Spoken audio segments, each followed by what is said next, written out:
First of all, what do you make of this whiplash coming from the White House, the full steam ahead on tariffs and on pause, and there are more threats? Is this Canada said late Wednesday that it will put additional tariffs on U.S. goods worth 29.8 billion Canadian dollars. This comes after President Donald Trump raised tariffs on Canadian steel and aluminum import. coherent strategy? Well, look, there have been more flip-flops than we can keep track of here in Canada. But what we do know is, the Prime Minister is right, the Wall Street Journal is right. These are the dumbest tariffs in history. Just a day after giving Canada a break from imposing 25% tariffs, President Donald Trump has warned that new tariffs could come as early as Friday on Canadian lumber and dairy items. It's another change in a complicated trade policy that appears to change all the time. Canada has been taking advantage of us for years on lumber and dairy products, Trump said in an Oval Office address Friday, pointing out Canada's approximately 250% tax on U.S. dairy exports to the country. Trump mentioned that America would respond to those tariffs with equal amounts. This is utterly self-mutilating. It's really a perverse approach, Anderson, because America is hurting itself. We might do it today, or we can wait until Monday or Tuesday, Trump said. We will have the same price. That's not right. It has always been unfair, and they've treated our farmers poorly. Mary Ng, the Trade Minister of Canada, responded to Trump's remarks, stating that his assertion that Canada was ripping off the United States was not true. Ng stated that Trump's suggested tariffs on dairy and lumber are totally unfair. I found out about it right when I was entering this press conference, Ng said to the reporters. These tariffs, if put in place at that level, are totally unfair. Moving in this direction, the president is killing the U.S. stock market. Your stock market is actually performing worse than the stock market in Europe or in Canada. Trump's announcement left investors, businesses, and consumers feeling confused and unsettled once again. Just a day before, on Thursday, Trump said there would be a one-month break on all tariffs for Canada and Mexico on products that follow the U.S.-Mexico-Canada Free Trade Deal, called the USMCA. That had, for a while, brought a big sense of relief to many industries, especially cars and farming. On Friday, Trump mentioned that more changes and adjustments to tariffs are likely coming in the future. You're going to raise the prices on gas. You're going to raise the prices on groceries. You're going to make electricity more expensive. And all for what reason? Because Canadians aren't nice enough? I mean, come on. This is just utterly absurd. There will always be some changes, Trump said from the Oval Office. When you face a wall, sometimes it's better to find a way around it instead of trying to go through. Stocks sank after Trump's tariff warning, but gained after Federal Reserve Chair Jerome Powell presented a mainly upbeat economic forecast. The Dow finished the day up around 222 points, which is a 0.5% increase. The S&P 500 went up by a 0.6%, and the NASDAQ, which focuses on tech, increased by 0.7% after dropping into correction territory on Thursday, a 10% drop from its latest peak. America is hurting itself, and the end result has been to do something which is really hard to do: antagonize Canadians.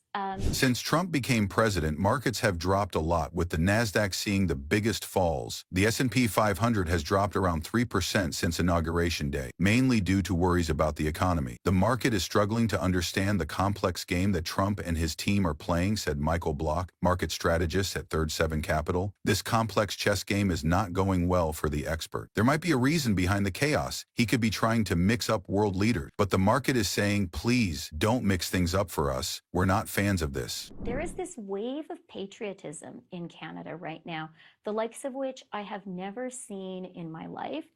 We started off being really hurt by this. Trump's warning on Friday brought more doubt into an economy that has shown signs of weakness and might be at risk of declining if businesses and consumers become worried about the government's economic plans. Job cuts are increasing, hiring is slowing down, people are feeling less confident, and prices are rising again. Tariffs might make all of those things worse. Canada has very high tariffs on some dairy products, with milk tariffs reaching up to 241%. This has upset American dairy farmers who have been saying for years that Canada is not treating them fairly. It's a sliding scale tariff that starts only after U.S. dairy exports reach a specific quota, a level that American exports haven't met due to actions Canada has taken to safeguard its local dairy industry. Because We know that we are really good friends to you, really good neighbors. We know that so much of America's prosperity has been built on the foundation of having Canada the best neighbor in the world to your north. U.S. Dairy appreciates the Trump administration's work to make Canada responsible for these protective actions. Becky Rasdell Vargas, Senior Vice President of Trade and Workforce Policy at the International Dairy Foods Association, said in a statement. Meanwhile, a long-lasting trade conflict with our main trading partners will keep causing uncertainty and extra expenses for American dairy farmers, processors, and our rural areas. We ask Canada and the United States to work together to solve these problems, Canada's trade barriers to U.S. dairy exports and the tariffs, as quickly as they can. Now, I would say Canadians are getting really angry. Well, let me, the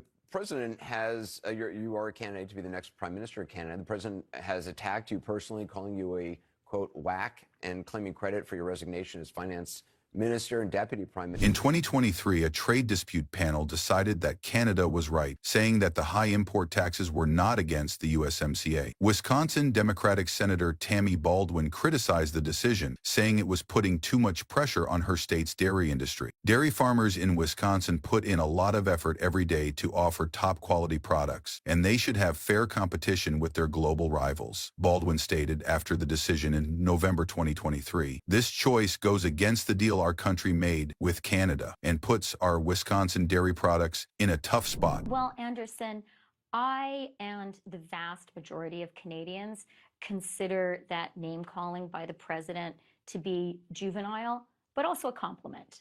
And during the first negotiations we had with President Trump, there was tons of name-calling, there was tons of hollering and kicking. However, Trump, who often talked about high dairy tariffs during his first term, did not work to get better tariffs included in the USMCA treaty that he signed. Even with the complaints and the really high number, Canadian dairy isn't a big export, and a 241% tax on milk probably won't hurt the economy of either country much. Trump has been talking about Canadian tariffs on U.S. lumber for a few weeks, saying that America should react the same way. He said that America can manage without Canadian lumber. During the negotiations themselves, his nickname for me was the Killer, which I definitely took as a compliment. And the good news is, after all, coming from him, right? But the good news is, after all of that kicking and shouting and screaming, and after the president said he was going to rip up his trade deal with us, we renegotiated it. He said the new deal that we have now was the best trade deal ever. A new order signed by Trump on Saturday stated that America has plenty of timber resources that are more than enough to satisfy our domestic timber production needs. It's not really that straightforward, say the experts in the field. They say that tariffs might raise the costs of lumber and building, which could lead to higher housing prices for buyers. The United States has 300 billion trees, but experts in economics and home building warn that the country doesn't have enough industry power to meet the demand. They also say that putting a big tax on Canadian lumber imports could make the current housing affordability problem even worse. It imposed tariffs on us. My response was dollar for dollar retaliation. And after a few months, without any concessions, he lifted those tariffs. And the reason for that, Anderson, is, the laws of economics, they're like the laws of gravity. You can do all kinds of social media posts and make up funny names.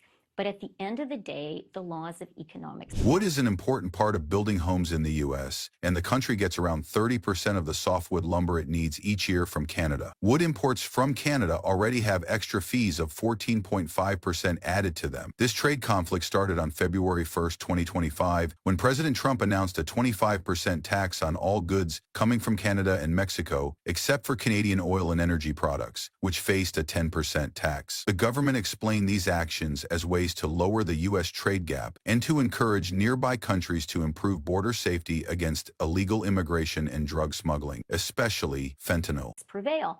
And the reality is, your economic relationship with us is great. It is balanced. It is mutually beneficial. It is good for the United States. It is good for Canada. And that's why, as Prime Minister, my approach would be united, strong, and smart. I'm sure there would be lots of insults. I'm sure there would be lots of name calling.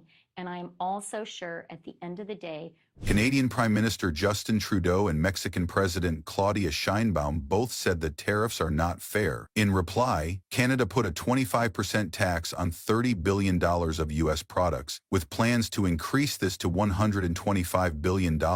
Mexico said it will share its response on March 9. On March 10, Ontario Premier Doug Ford announced a 25% extra charge on electricity sent to U.S. states like Michigan, Minnesota, and New York. This extra charge impacted around 1.5 million homes and businesses in the U.S., bringing in about $278,000 each day. Ford said there might be more steps taken, like stopping all electricity exports, if the U.S. makes the disagreement worse. So in a new MSNBC.com article, you say that the tariffs are already taking a toll on the economy from the rising uncertainty felt by consumers and businesses. And you cite the February plunge in the Consumer Confidence Index. In response, President Trump said he might declare a national emergency about electricity and suggested raising tariffs on Canadian steel and aluminum imports to 50%. This news led to big changes in the financial markets, with major indices seeing clear drops. As tensions grew, both sides showed they were open to talking. Premier Ford decided to pause the extra charge on electricity and set up a meeting with U.S. Commerce Secretary Howard Lutnick in Washington. Later on, President Trump took back his plan to increase the tariffs, keeping the earlier set 25% tariffs on steel and aluminum imports from Canada and other countries starting March 12th. The uncertainty, is it the tariffs? And how long before Trump's it's on, it's off approach seriously hurts the economy?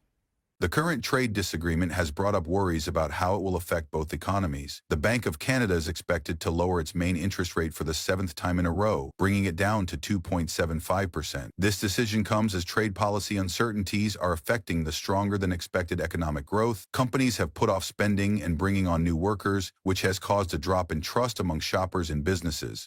Is already upon us. So we saw the stock market down 3% this week. 1 week in the stock market isn't the biggest outcome in the world, but what it's really telling us is that investors are spooked.